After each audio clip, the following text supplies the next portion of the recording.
Sois bien-aimé, que le Seigneur vous bénisse encore ce soir. Nous sommes encore plus du Seigneur pour apprendre ce soir. Et avant de commencer tout, nous allons prier. Seigneur, nous voulons te dire merci ce soir. Merci pour ta grâce. Merci pour ta faveur, Père. Nous sommes à tes pieds pour apprendre de toi. Et nous ne connaissons pas ta parole. C'est toi qui connais ta parole.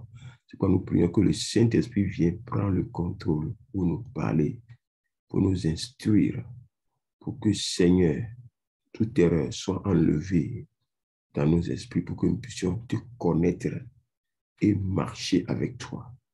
Merci, Seigneur.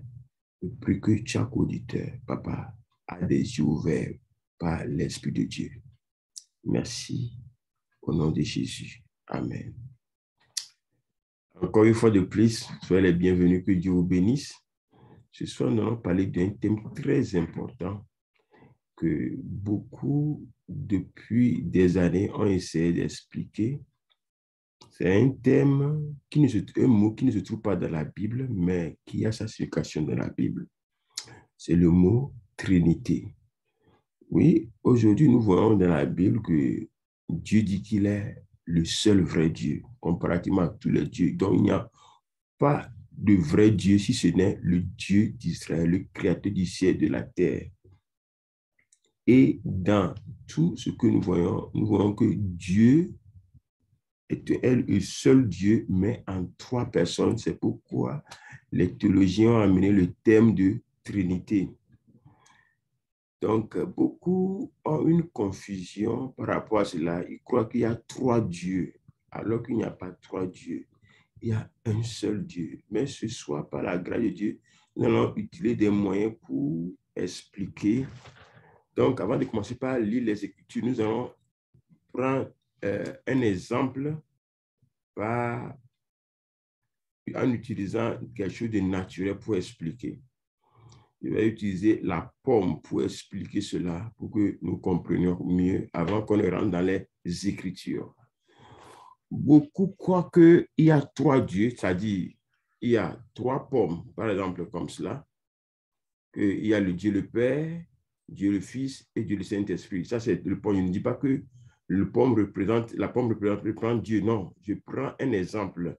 Que voilà, il y a trois pommes. Et beaucoup de personnes croient que c'est qu'il y a trois dieux. Non, non. Ça, c'est une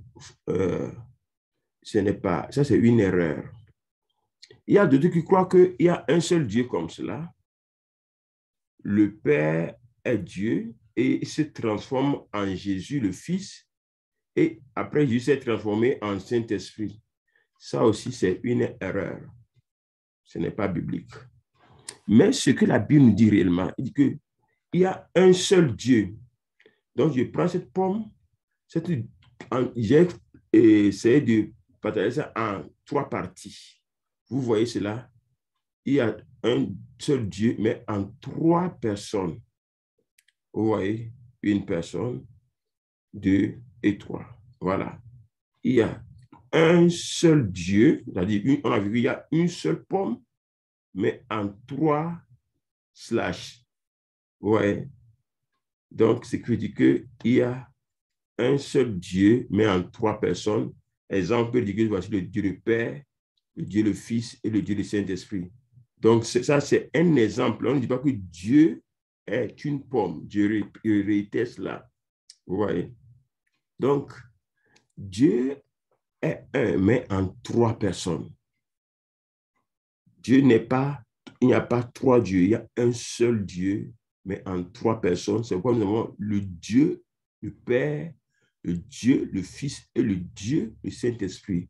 Donc, nous allons passer dans les Écritures pour voir la pluralité de Dieu dans ces passages dans l'Ancien Testament et dans le Nouveau Testament. Donc, sans plus tarder, allons directement dans Genèse chapitre 1. On va voir à partir du début comment Dieu s'est manifesté pour montrer qu'il y a une pluralité en un seul Dieu. Donc, Dieu, le Père, le Fils et le Saint-Esprit. Quand nous voyons Genèse 1, verset 1 à 3, nous allons le voir clairement là-bas. On dit au commencement, Dieu créa créa les cieux et la terre. Et quand nous voyons le mot Dieu qui est écrit, c'est le mot pluriel de Dieu. Vous voyez, qui veut dire qu'il y a un seul Dieu, mais en trois personnes. Donc, lorsque nous continuons, le verset 2 nous dit, la terre était informe et vide. Il y avait des ténèbres à la surface de l'abîme. Et l'Esprit de Dieu mouvait au-dessus, ou bien se mouvait au-dessus des eaux. On dit l'Esprit de Dieu. Donc, c'est ce qui veut dire que il y a le Dieu le Père, Dieu le Fils, Dieu le Saint-Esprit. Donc, l'Esprit de Dieu, c'est le Saint-Esprit qui mouvait au-dessus des eaux. Là, on a identifié que le Saint-Esprit est l'Esprit de Dieu. Lorsque nous continuons le verset 3, on dit, Dieu dit, ce qui est sorti de la parole de Dieu, ce qui est sorti de la bouche de Dieu est la parole de Dieu. On dit, Dieu dit que la lumière soit et la lumière fut. Donc, lorsque nous voyons dans la parole, dans Jean 1, verset 1, on dit au commencement était la parole. Vous voyez? Donc, ça se réfère ici. Dieu a déclaré, disons ça c'est correct, pour mieux comprendre ça. Jean chapitre 1, à partir du verset 1, on dit au commencement était la parole et la parole était avec Dieu. Je vais le lire rapidement. On dit au commencement était la parole et la parole était avec Dieu et la parole était Dieu. Vous voyez, non? Et on continue, dit, elle était au commencement avec Dieu. La parole était Dieu et la parole était avec Dieu. La parole était Dieu, c'est Dieu le Fils, et la parole était avec Dieu, Dieu le Père. Et c'est pourquoi lorsque le Père a déclaré, on dit Dieu dit, c'est pas la parole que Papa a créée. Vous voyez, non? Donc, c'est pourquoi Jésus est la parole. Ouais. Donc, par la création, nous avons vu que le Père était en action, le Fils était en action et le Saint-Esprit aussi était en action. Donc, le Dieu unique, Père pluriel, a créé le ciel et la terre. Et c'est Dieu qui a créé tout le monde entier. Donc, lorsque nous continuons toujours, nous allons voir dans Genèse chapitre 1, toujours, verset 26, il est écrit là-bas que lorsque Dieu voulait créer l'homme, ce n'est pas le Père qui a créé, mais toujours le Fils, le Père et le Saint-Esprit. Et il disait ici, verset 26 dit, Dieu dit, faisons l'homme à notre image, selon notre ressemblance, et qu'il domine sur les poissons de la mer, sur les oiseaux du ciel, sur les bétails, sur toute la terre et sur tous les reptiles qui rampent sur la terre. Dans la Bible dit, Dieu dit, faisons l'homme à notre image, à notre ressemblance. Nous voyons le pronom nous. Faisons. Faisons, c'est, il dit, faisons. Le verbe faire troisième, première personne du pluriel, nous. Faisons l'homme à notre image. Nous voyons cela que ce n'est pas une personne, c'est Dieu en pluriel qui a créé l'homme, c'est-à-dire le Père, le Fils et le Saint-Esprit. Ouais. Donc, nous continuons toujours, donc on va dire que à la création de l'homme, lorsque Dieu veut faire l'homme, le Dieu pluriel a fait l'homme, c'est-à-dire le Père, le Fils et le Saint-Esprit, qui est un seul Dieu, mais en trois personnes. Nous continuons toujours. Lorsque nous montons dans Genèse chapitre 3, verset 22, nous allons encore voir quelque chose là-bas. Genèse chapitre 3, verset 22, il est écrit, l'Éternel Dieu dit, voici l'homme est devenu comme l'un de nous. Nous voyons encore le pronom personnel toujours. Vous voyez, le nous. il dit, faisons, l'homme est devenu comme l'un de nous pour la connaissance du bien et du mal. Donc, il continue, le verbe empêcher ici, il dit, empêchons-le maintenant d'avancer sa main, de prendre de l'arbre de vie, d'en manger et de vivre éternellement. Nous avons vu encore ici que c'est Dieu éternel qui parle ici, et lequel éternel parle, c'est toujours la pluralité de Dieu, le Père, le Fils, le Saint-Esprit. Vous voyez, le Dieu le Père, Dieu le Fils et le Saint-Esprit, ça dit un seul Dieu toujours en trois personnes. Parce qu'après la chute de l'homme, Dieu ne voulait pas que l'homme s'avance la main pour prendre le fruit de qui va manger et qui va vivre éternellement dans cette nature dégradée. Donc Dieu dit, la meilleure chose, c'est de l'empêcher. Et cela a été fait en unanimité avec le Dieu, le Père, le Fils et le Saint-Esprit. Nous continuons toujours pour expliquer. Lorsque nous évoluons toujours au niveau de Ésaïe chapitre 6, verset 8, nous allons voir quelque chose aussi là-bas. Ésaïe chapitre 6. Non, avant d'arriver à Ésaïe, il y a un autre verset que j'ai voulu vous faire comprendre, j'ai oublié. Allons dans Genèse 11, verset 5.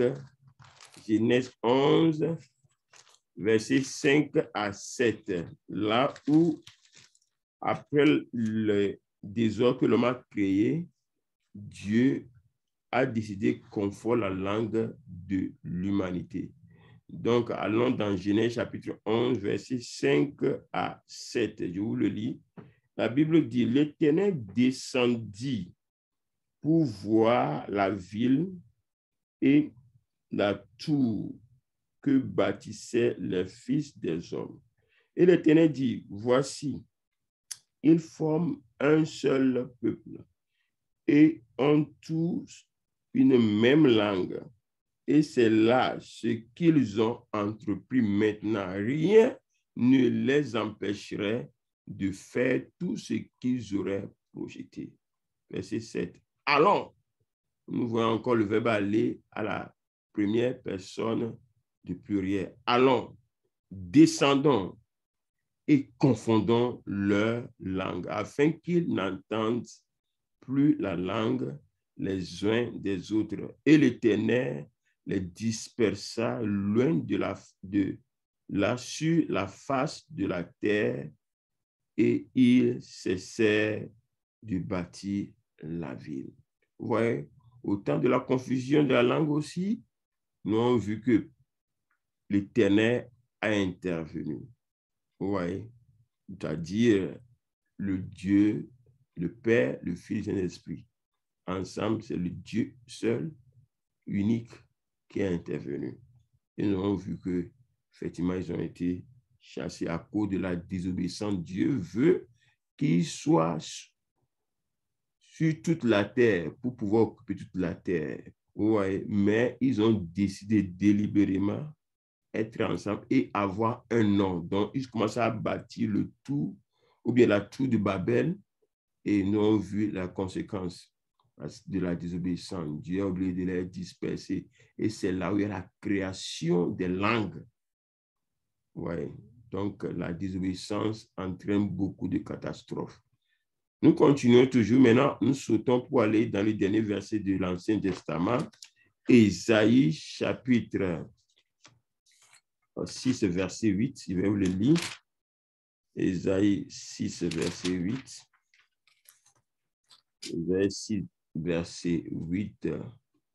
Cela nous parle de le cœur de Dieu par rapport à la mission. Ésaïe 6, verset 8, il dit, et la Bible dit, j'entendis la voix du Seigneur disant, qui enverrai-je et qui marchera pour nous? Je répondis, me voici, envoie-moi. Vous voyez, c'est Ésaïe qui nous a fait comprendre ce qu'il a entendu. Il n'a pas dit que qui marchera pour moi, il a dit qui marchera pour nous. Ouais, c'est ça qu'il a entendu Dieu dit. Donc, ce qui veut dire qu'il y a toujours la partie plurielle de Dieu qui parle ici. le Père, le Fils, Saint-Esprit. Il dit, qui marchera pour nous? Oui. Donc, on voit toujours la partie plurielle de Dieu. Dieu s'intéresse aux âmes. Donc, Dieu a un besoin dans le cœur, c'est qu'il cherche quelqu'un pour envoyer, pour propager l'évangile. Ouais. Donc, Dieu veut que chacun de nous soit prédisposé pour que lorsqu'il va nous parler, on puisse lui obéir. Et le cœur de Dieu, maintenant, est en train de se battre aujourd'hui pour le salut des âmes. Beaucoup sont en train de mourir. Il y a la Covid qui a fauché beaucoup. Et tous ces âmes sont partis où? Vous voyez? Est-ce qu'eux tous sont nés de nouveau? C'est pourquoi aujourd'hui, Dieu est en train de te parler encore. Il dit, lève tes yeux pour voir que les cœurs des gens sont déjà prêts pour recevoir l'évangile. Donc, il ne faut pas que tu te retiens encore. Prends le temps, va, prêche l'évangile, évangélise. Même si Dieu t'appelle d'aller dans un village, il ne faut pas donner des excuses. Les excuses ne règlent pas le problème avec Dieu. Non, Dieu sait qu'il a ses besoins, mais pourtant, il dit, va. Il dit, il cherche. Donc, laisse-toi pour que Dieu puisse te trouver ou t'envoyer. Que Dieu te bénisse. Nous continuons maintenant de nous sauter dans le Nouveau Testament, toujours, pour voir la réalisation et la manifestation de cette popularité de Dieu, toujours, parce que c'est dans le Nouveau Testament que beaucoup de choses ont été très claires pour nous. Allons dans Matthieu 3, le jour du baptême de Jésus. Matthieu chapitre 3, versets 16 à 17. Matthieu chapitre 3, verset 13 à 10, verset 16 à 17. Matthieu 3, 16 à 17. Je vous le lis rapidement. Dès que Jésus eut été baptisé, il sortit de l'eau. Et voici les cieux s'ouvrirent et il vit l'Esprit de Dieu descendre comme une colombe et venir sur lui. Et voici, une voix fit entendre des cieux ces paroles. Celui-ci est mon fils bien-aimé en qui j'ai mis toute mon affection. Voilà, ici, on a vu les trois personnes en action automatiquement. Et c'est la première fois que tout ça a été manifesté d'une manière flagrante, là, comme cela. Oui, Jésus était là sur la terre, dans sa chair. Jésus est la représentation de Dieu invisible. Vous voyez? Donc, Jésus est venu et il devait, comme avant de commencer son ministère, il a besoin d'être baptisé. Et pendant son temps de baptême, quand il sortait de l'eau, la Bible a dit que le Saint-Esprit est descendu sur lui comme une colombe. Oui, comme une colombe. Et en même temps, les cieux s'ouvrirent et une voix fit entendre. Dit que, voilà, verset 17 dit, voici une voix fit entendre des cieux ces paroles. Celui-ci est mon fils bien-aimé, en qui j'ai mis toute mon affection. Voilà, le Père a parlé depuis le ciel. Ouais, pour montrer à l'humanité, pour attester, pour montrer, pour confirmer que oui, Jésus est son fils, qu'il a aimé. Vous voyez? Donc, et les gens ont entendu. C'est juste pour la confirmation. Dieu n'a pas besoin de faire ça. C'est juste à cause des hommes que Dieu a fait ça. Donc, ici, on a vu que les trois personnes se sont montrées réellement. On a entendu la voix du papa. On a vu la présence du Saint-Esprit par les colombes. Ici, quand nous voyons même pourquoi Dieu a utilisé même les colombes, ouais, on sait que la colombe est pure. C'est pourquoi on parle du Saint-Esprit. La colombe est innocente. On parle du Saint-Esprit. Parce que le Saint-Esprit n'a pas le péché. Le Saint-Esprit est saint, est pur. C'est pourquoi la Bible nous encourage, nous conseille de ne pas blaguer avec le Saint-Esprit. Vous voyez, mais de le respecter, de l'aimer, vous voyez, de l'honorer. de l'écouter, de lui obéir. Parce que le Saint-Esprit, il est saint. Il ne voit pas quelque chose de péché. Donc, j'avais que le Seigneur ne me blâme pas avec le péché. Vous voyez? Donc, c'est pourquoi c'est important, lorsqu'on s'approche du Saint-Esprit, on sait que le Saint-Esprit n'aime pas les péchés, n'aime pas les saletés, n'aime pas la désobéissance. C'est pourquoi Dieu nous dit de ne pas lui désobéir. Dieu nous dit de ne pas le résister. Dieu nous dit dans sa parole de ne pas l'attrister. Ouais. On peut attrister la personne qui a une personnalité humaine. Saint-Esprit n'est pas un vent, comme les gens le disent. Non, non. Saint-Esprit est une personnalité. Elle est la troisième personne du Saint-Esprit de Dieu. Donc, on le traite comme on traite le Dieu, le Père, le Fils. Vous voyez? Donc, c'est pourquoi Dieu nous encourage de considérer cela. Donc, comme on le dit, on a parlé, on a entendu Jésus, on a vu Jésus, était en train de baptiser par Jean-Baptiste. Il est sorti de l'eau. Saint-Esprit est descendu en colombe, sous forme de colombe, pour attester cela, pour confirmer, oui, la paix de Jésus.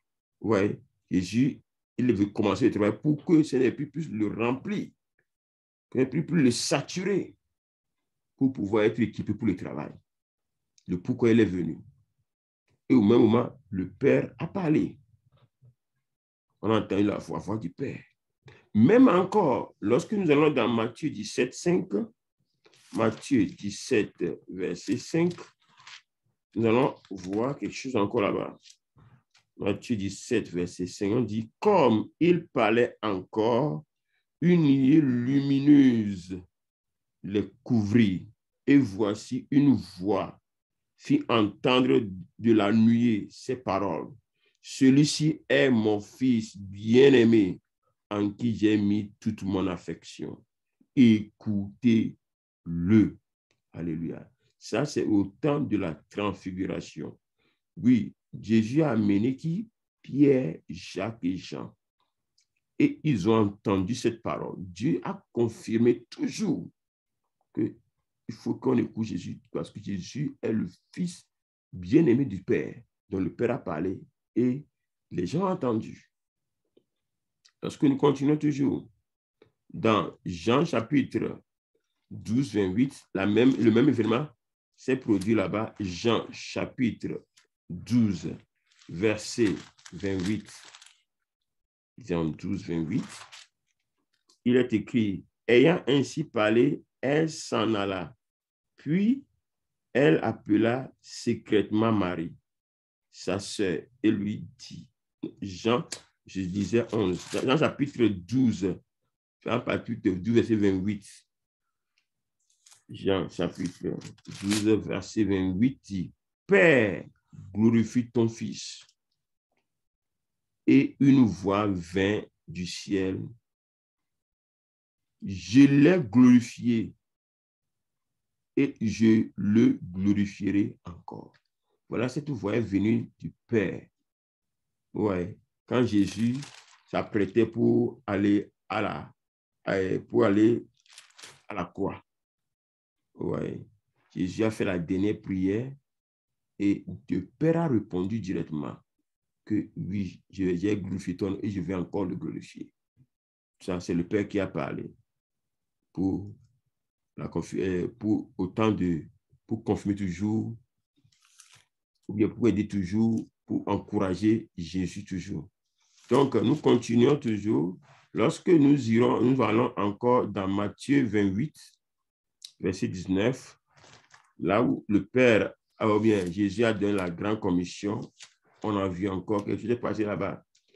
Matthieu 28, verset 19, parce que Jésus nous a donné, oui, un ordre, ou bien, voilà, et puis Jésus a donné l'ordre, ce qu'il a dit, nous allons voir cela dans Matthieu, chapitre 28, verset 19, qui dit, allez, faites de toutes les nations des disciples, les baptisant au nom du Père, du Fils et du Saint-Esprit. Voilà notre phrase souvent que beaucoup connaissent. Jésus nous encourage de baptiser au nom du Père, du Fils et de l'Esprit.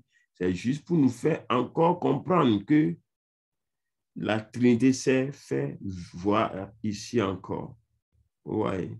Donc, Dieu, le Père, le Fils et le Saint-Esprit. Jésus, même pour le baptême, il faut qu'on baptise au nom du Père, au nom du Fils, au nom du Saint-Esprit.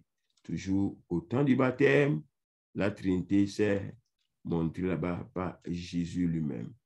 Lorsque nous continuons, le Saint-Esprit conduit Jésus.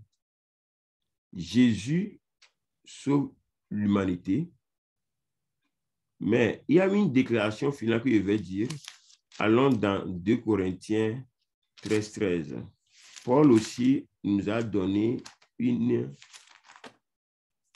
orientation par rapport à la bénédiction. 2 Corinthiens chapitre 12, au chapitre 13, verset 13.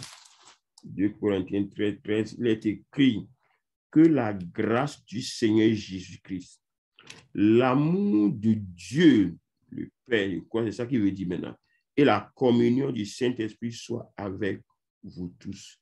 Dans la bénédiction que Paul nous a, ou bien formule de bénédiction de Paul, il a fait mentionner aussi la Trinité ici. Donc, Dieu est 3 personnes. Dieu est un, mais en 3 personnes. Et nous allons nous arrêter ici aujourd'hui. Mais avant de nous arrêter, je pense que prochainement, on va continuer pour parler un peu de la nature de Dieu. Parce que soit le Père, le Fils et le Saint-Esprit, les 3 sont égaux en nature. Vous voyez? Et ils existent en 3 personnes éternelles. Voilà. Et ils sont subalternes dans leurs fonctions. Le Fils de Dieu est soumis au Père pour accomplir le travail de son Père. Le Père est la source de l'autorité. Le Fils est le canal du Père. Le Saint-Esprit est l'agent par lequel l'autorité s'exerce. Donc, ce sont les éléments très importants que nous devons savoir. Comme chaque personne vient de la Trinité de Dieu est distincte, chacun doit être reconnu en adoration par le chrétien. Oui.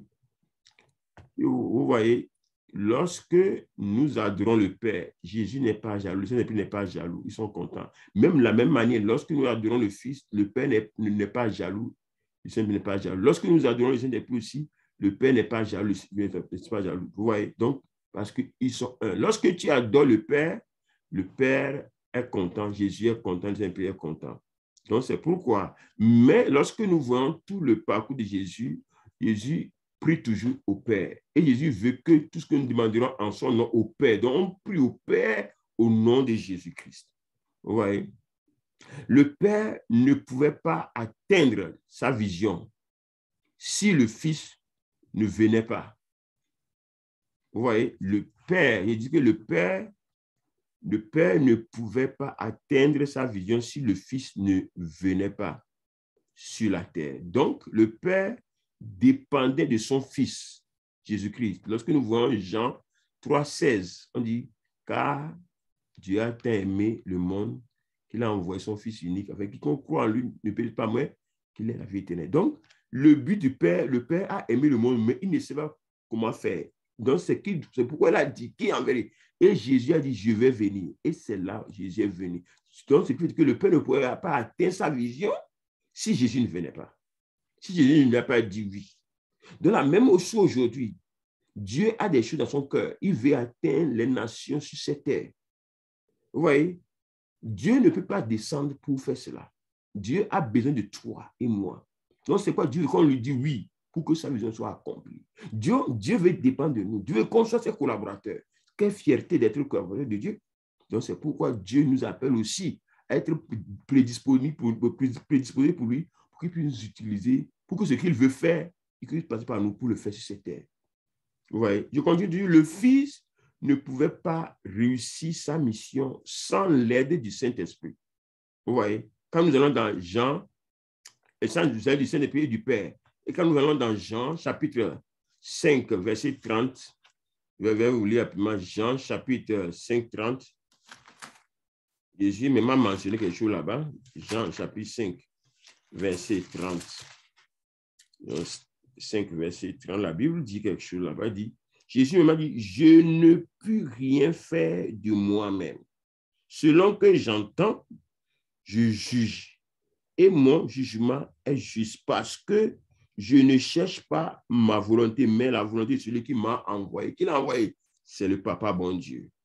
Lorsque nous retournons même dans le verset 19, je crois bien, il a dit quelque chose là-bas aussi qui est important. Il dit, Jésus reprit donc la parole et leur dit, en vérité, je vous le dis, le Fils ne peut rien faire de lui-même.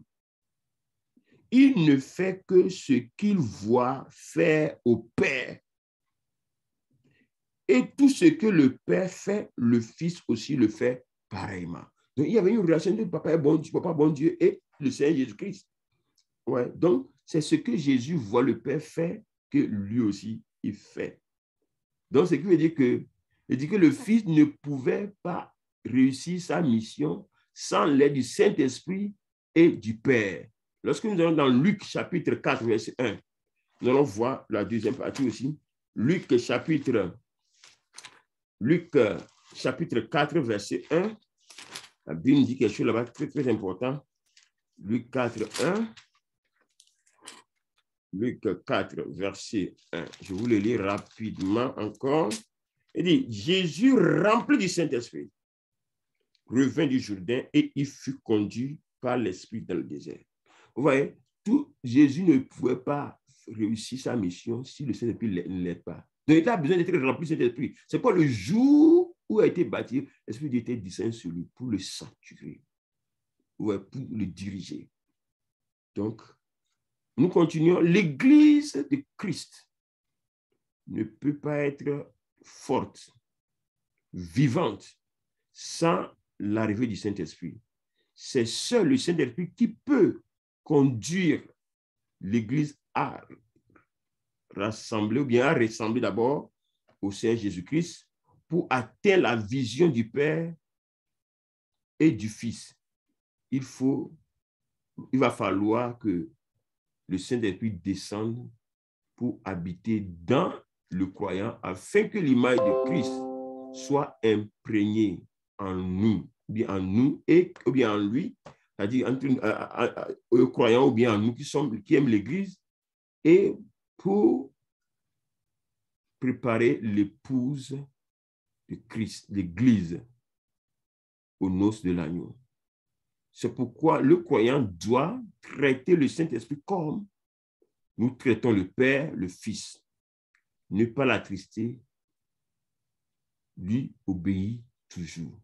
Donc, voilà un peu ce que je voulais ajouter par rapport à cette petite exhortation pour qu'on puisse comprendre la Trinité. La Trinité, c'est un concept qui, effectivement, qui est tout dans la Bible, mais le nom même de Trinité ne se trouve pas dans la Bible.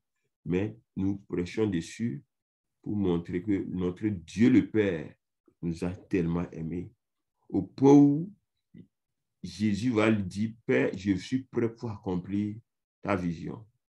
Vous voyez, il dit, je vais aller, même s'il faut me mourir. Effectivement, il est venu, il est mort pour nous. Il a vaincu la mort, il a vaincu le diable, il a vaincu le péché, il a vaincu le système du monde. Et lorsqu'il est ressuscité, avant de partir, il nous a donné ses commandements. Oui, il dit, allez et faites de toutes les nations ses disciples. Donc, il a pris la clé sur le diable. Ouais, et le diable n'a plus le pouvoir contre les chrétiens. Parce que la Bible a dit, les portes du monde ne prouvent pas contre l'Église. Donc, ce soir, Dieu nous a donné le pouvoir d'aller et de le faire connaître dans les nations, ce qui ne confond Dieu avec les arbres, les montagnes, les forêts, la magie, tous ces gens-là, Dieu nous dit d'aller les aider pour qu'ils puissent corriger leur mentalité, qu'ils sont dans l'erreur, pour qu'ils sachent que le vrai Dieu, c'est l'Éternel, le Créateur du ciel et de la terre. Que Dieu vous bénisse et à la prochaine.